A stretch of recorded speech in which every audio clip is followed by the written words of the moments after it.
మీకు బాగా కోపం వచ్చిన సందర్భాలు ఉన్నాయి మేడం? బాగా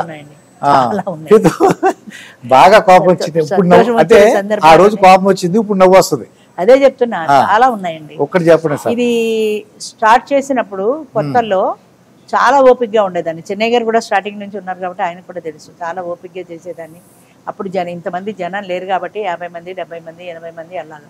అప్పుడు కూడా మేము తార్నాకాలోనే చేసాం. అయితే కొన్ని బాధ కలిగిస్తాయి, కొన్ని కోపం తెప్పిస్తాయి. కొన్ని మాటలు మనం వింటే కోపం వస్తుంది, ఒక్కొక్క మాట వింటున్నప్పుడు బాధ అనిపిస్తుంది. ఆ తేడా మాత్రం స్పష్టంగా తెలుస్తుంది నాకు. ఎందుకంటే ఈ సేవా కేంద్రంలో చేసాం తార్నాకాలం. అప్పుడు ఎంత 100 మంది లోపే ఉండేవారు. ఈ సేవా కమ్యూనిటీ హాల్లో చేసాం. అప్పుడు ఆ ఈ సేవలో భోజన సదుపాయం లేదు కాబట్టి క్యాటరింగ్ ఇచ్చాం. క్యాటరింగ్ వాళ్ళు వచ్చి క్యాటరింగ్ భోజనాలు పెట్టేవారు, చేసేవారు. అయితే సమస్య భోజనాల దగ్గర ఎక్కడ వచ్చిందంటే, క్యాటరింగ్ వాళ్ళు ఎప్పుడు మీరు 100 మందికి చేయమంటే వాళ్ళు 80 మందికే చేస్తారు, 80 మందికే తెస్తారు. 10, 20 తక్కువే తెస్తారు ఎప్పుడు క్యాటరింగ్ వాళ్ళు. వీడు సాంబార్ కలుపుకోవడానికి ఇది చేయబెట్టి కూర్చుంటాడు, సాంబార్ అయిపోయిందని అంటాడు, వాడు సాంబార్ తీసుకురావడానికి వెళ్తాడు, రాడు. ఎంతసేపు కూర్చుంటాడు ఈయన, చేయగడిగేసుకుంటాడు. అలా ఎంతో మంది భోజనాలు సరిపోక చేయగడిగేసుకున్నాడు బోల్డ్ మంది. టేబుల్ స్పూన్తో పెడతారు వాళ్ళు రైస్, కడుపు నిండా పెట్టరు. టేబుల్ స్పూన్తో నువ్వు ఎన్నిసార్లు వడ్డిస్తే వాడికి సరిపోతుంది. అంచేత ఆ సిస్టమ్ నచ్చక 2-3 హోటల్స్ కూడా మారాను నేను. ఈ ఊళ్ళో 2-3 హోటల్స్ మారాను. ఈ హోటల్లో సెట్ అయింది. అంచేత ఈ హోటల్లో చేస్తున్నాను భోజనాలు. మాకు ఇప్పుడు వస్తామని 1000 మంది ఫోన్ చేస్తే అందులో 100 మంది వస్తారు, 900 మంది రారు. ఎవరు వస్తారో ఎవరు రారో తెలీదు. నేను హోటల్ వాడికి ఎన్ని భోజనాలు అని ఆర్డర్ ఇవ్వాలి? వాడు చేయలేడు కదా. 100 మంది అనుకోండి, ఒక 120 మంది వచ్చారు అనుకోండి, అదే 20 మంది చేస్తాడు. ఓ 80 మంది దాటాక నాకు కూడా జనాలు రావటం తెలుస్తుంది కాబట్టి వస్తారు. ఓ 130 మంది చేయవయ్యా అంటాను, చేస్తాడు. అలా 10 నిమిషాలు పావుగంట ముందు చెప్పినా వాడు గవబా చేసేసి మాకు ఫుడ్ అందిస్తున్నారు. మెయిన్ మొన్న 200 మంది 250 దాటరు అనుకున్నాం, 200 వస్తారు మాక్సిమం, 250 అనుకుంటే 320 మంది వచ్చారు, 70 మంది ఎక్స్ట్రా వచ్చారు.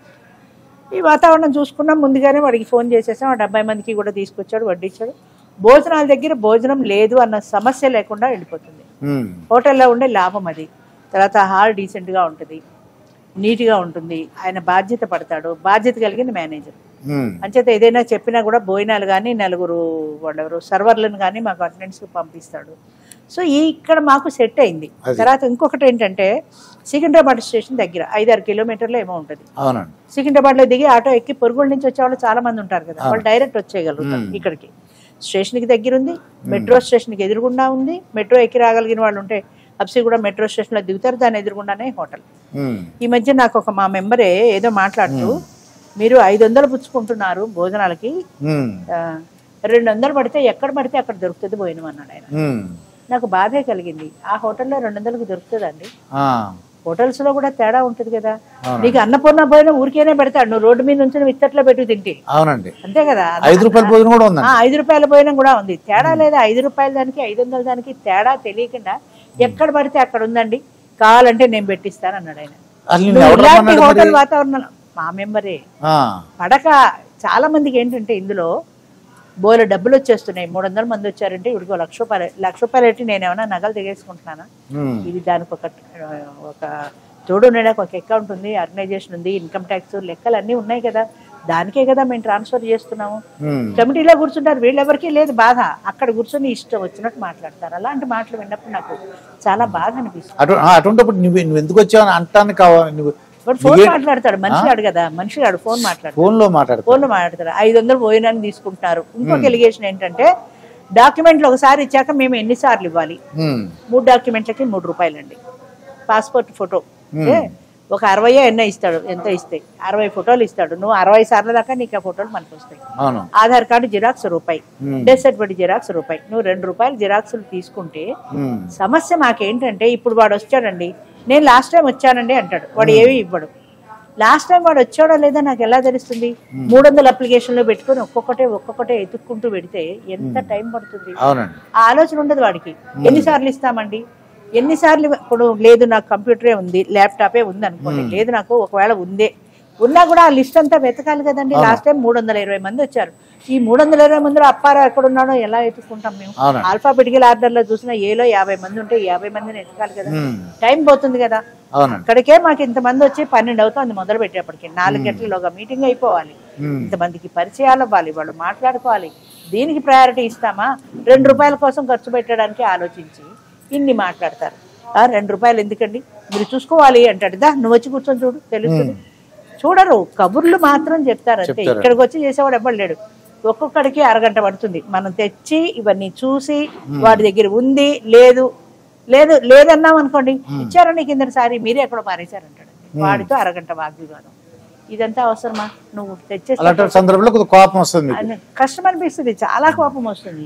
ఇలా మూర్ఘంగా వాదిస్తారు గానీ 2 రూపాయల దగ్గర నువ్వు పెళ్ళాన్ని పోషిస్తావయ్యా, రేపు పెళ్లికే కదా వచ్చావు, నేను 3 సార్లు వచ్చాను మీ దగ్గరికి అంటాడు. నువ్వు 30 సార్లు వచ్చినా అంతే, 2 రూపాయలు ఖర్చు పెట్టలేని కూడా రేపు పెళ్ళాన్ని పోషిస్తావు. ఇలా అడ్డగోలుగా మాట్లాడే వాళ్ళు ఉంటారు. వాళ్ళని చూసినప్పుడు కోపం వస్తుంది, ఒక్కొక్క సందర్భంలో బాధ కూడా కలుగుతుంది. మీరు లక్షలు సంపాదిస్తున్నారు, సంపాదించాను నీకేంటి బాధ, సంపాదించాను 10,000 ఉచ్చుకుంటున్నారు మ్యాట్రిమోనీలో, నేను ఇంకా 1000 రూపాయలే తీసుకున్నాను. మరి వాళ్ళందరినీ అడగకుండా నన్ను ఎందుకు అడుగుతావు? 1000 రూపాయలు వాళ్ళు 10,000 తీసుకుంటున్నారు, వాళ్ళందరూ కోట్లు సంపాదిస్తున్నారు. ఎంతసేపు ఇలా అడ్డగోలుగా వాదిస్తారు తప్ప. మీ మీద పోలీస్ కేసు పెడతాం, బెదిరిస్తే రౌడీలు తీసుకొచ్చి మేడం. ఒకసారి అది కూడా జరిగిందండి. మేము బెంగళూరులో పెట్టాం, బెంగళూరు నుంచి కూడా వస్తున్నారు మాకు జనం. బెంగళూరు నుంచి ఇలా వస్తున్న వాళ్ళల్లో ఒక గంట సెటిల్ అయ్యారు కూడా. సెటిల్ అయిన తర్వాత నాకు అనిపించింది మనం ఒకసారి బెంగళూరులో కూడా పెడితే చాలా మంది పాపం బెంగళూరు నుంచి వస్తున్నారు, వాళ్ళకు కూడా వీలుగా ఉంటుంది కదా అని ఒకసారి బెంగళూరులో మీటింగ్ పెట్టాం. మీటింగ్ మొదలైన అరగంటకో గంటకో ఒక రిటైర్డ్ పోలీస్ ఆఫీసర్ ఒక ఆమె వచ్చింది. ఆవిడ రిటైర్డ్ పోలీస్ ఆఫీసర్ మాకు తెలియదు, మామూలుగానే వచ్చింది. ఆమెది డెత్ సర్టిఫికేట్ లేదు, దాని ఏంటది ఎఫిడవిట్ ఏదో ఇచ్చింది, డెత్ సర్టిఫికేట్ లేదు. తర్వాత నేను ఒక వారం రోజుల్లో వస్తుంది, వచ్చాక ఇస్తానని మేము రిజెక్ట్ చేసాం. యాజ్ పర్ రూల్ అయితే ఎఫిడవిట్ యాక్సెప్ట్ చెయ్యాలి, కానీ ఈవిడ ఇక్కడి నుంచి వెళ్ళిపోయాక వారం రోజుల తర్వాత వస్తుందో ఎవరికి తెలుసు? ఆవిడ ఎక్కడ ఉంటుందో, ఆవిడ అడ్రస్ ఇక్కడ ఏదో ఇస్తుంది, బెంగళూరు ఇస్తుంది, ఆవిడ హైదరాబాద్ లో ఉంటుంది. ఇవన్నీ ఎవరు పడతారు? అంచేత అమ్మ నీకు డెత్ సర్టిఫికేట్ ఉంటే రా, లేకపోతే వారం రోజులకు వస్తే నెక్స్ట్ మీటింగ్ కి రా అన్నాను. గొడవ పడింది, వెళ్ళిపోయి పోలీస్ కంప్లైంట్ ఇచ్చింది. ఆవిడ పోలీస్ ఆఫీసర్ కదా, పోలీస్ కంప్లైంట్ ఇచ్చింది. పోలీస్ కంప్లైంట్ ఇచ్చి మీరు ఎఫ్ఐఆర్ ఫైల్ చేయండి, వీళ్ళు ఎఫిడవిట్ ప్రకారం చూడాలి, అది ఇది అంది. సరే ఈవిడు ఎంతసేపు చెప్పినా వెళ్ళమంటే వెళ్ళటల్లా, కాసేపు కూర్చుంటాను అంటుంది. ఎవరిని ఎలా చేయడమో వెళ్ళమంటే వెళ్ళటల్లా. ఒక ఆయన ఎవరో కాదు తల్లి నువ్వు రా అమ్మ, ఇక్కడ మీటింగ్ జరుగుతుంది ఆల్రెడీ, ఇక్కడ మొదలు పెట్టేశాము, మీరు దయచేసి బయటకు వెళ్ళండి అని చేయబట్టుకున్నాడు. వాడి మీద కేసు పెడతానంట. ఏమన్నా తెలిసిన నా ప్రైవేట్ పార్ట్స్ ను టచ్ చేశాడు. 60 మంది ఉన్న పబ్లిక్ మీటింగ్ లో నీ ప్రైవేట్ పార్ట్స్ టచ్ చేశాడు. దట్టు ఒక సీనియర్ సిటిజన్ అయ్యుండి బుద్ధి ఉండాలి కదా. You are a retired officer, నీకు 60 ఏళ్ళు వచ్చాయి. ఈ 60 ఏళ్ల దాన్ని 70 ఏళ్ళు వచ్చినట్టు ప్రైవేట్ పార్ట్స్ పట్టుకున్నాడంటే అంటే అలా ఉంటే కేసు బలంగా ఉంటుంది. అలాంటి వాళ్ళు కూడా ఉంటారు. అంత నీచంగా అంత ఆఫీసర్ అయ్యుండి ఎలా పెట్టిందో తెలియదు. వెళ్ళింది కానిస్టేబుల్ తీసుకుని వచ్చింది కేసు. నన్ను చెన్నై గారిని తీసుకెళ్లారు. వెళ్ళిన తర్వాత ఆయన అన్నాడు, అందుకమ్మా ఆవిడ సారీ చెప్పండి వదిలిపోతుంది, ఆవిడ వింటలేదన్నాడు. నేను తప్పు చేశానని మీరంటే నేను సారీ చెప్తానండి, నేను తప్పు చేసింది ఏంటి, రూల్ ప్రకారమే వెళ్ళాను. ఆవిడకి లేదు ఎప్పుడు నేను యాక్సెప్ట్ చేయలేదు, నేను సర్టిఫికెట్ మాత్రమే యాక్సెప్ట్ చేస్తాను, నా రూల్స్ నాకు ఉంటాయి కదా, అంచేత నా రూల్ ప్రకారం నేను వెళ్ళాను, ఇందులో తప్పు ఉంటే మీరు చెప్పండి అన్న. ఆయన కూడా మీ తప్పేనా అనలేకపోయాడు, మొత్తం మీద వదిలిపెట్టేశాడు మమ్మల్ని. కానీ అలాంటి ప్రమాదాలు కూడా ఉంటాయి, ఎందుకంటే వచ్చిన వాళ్ళు ఎవరో వాళ్ళ ప్రీవియస్ హిస్టరీ ఏంటో మనకి తెలియదు కదా.